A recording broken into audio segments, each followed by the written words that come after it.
I knew Anthony's character couldn't read in between the lines and couldn't put two and two together, but I didn't know he was slow because they're going out to eat.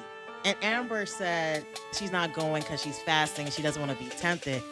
Anthony had the nerve to say, yeah, but I know you're hungry. Obviously, Anthony, obviously she's hungry, but she's fasting. What part of fasting did Anthony not get? How are you going to say, but I know you're hungry? That's the point of fasting, Anthony. That's the point. I'm hungry, but I can't eat. I'm fasting. She's not starving herself, Anthony. She's fasting. Anywho, but Anthony's character, he's kind of slow. So at this point, Amber's going to have to continue to fast and pray because that is the only way that she's going to get through whatever her and Anthony are going through right now. Because what gets me is that Amber's over here just enjoying nature, and here comes Anthony unprovoked feeding her lies. Amber didn't even ask him how the conversation between him and Shayla went, and he unprovoked came and told her some lies.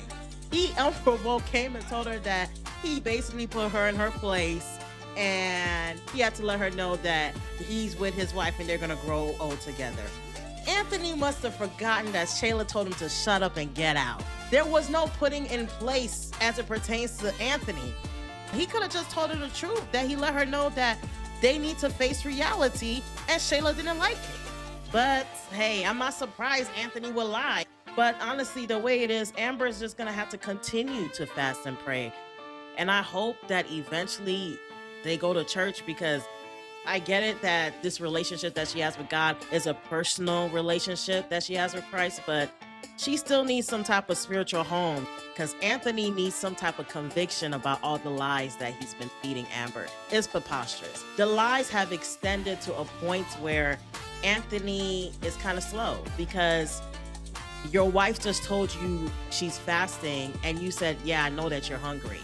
Obviously, she's hungry. Like, the fact that he continued to say she's sure she doesn't want to go with him to get something to eat after she told him he was fasting. If I was Amber, I would have looked at him like, are you Satan? Like, Satan, get ye behind me.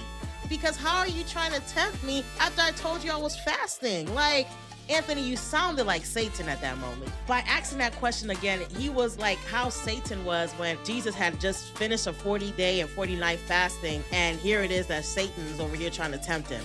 That's how Anthony was at this specific moment. Like, what do you mean I'm sure you're hungry? That just threw me off. Like, that threw me off because, Anthony, I knew you couldn't read in between the lines, but I didn't know that you were hard of hearing as well. Anywho, thank you for watching.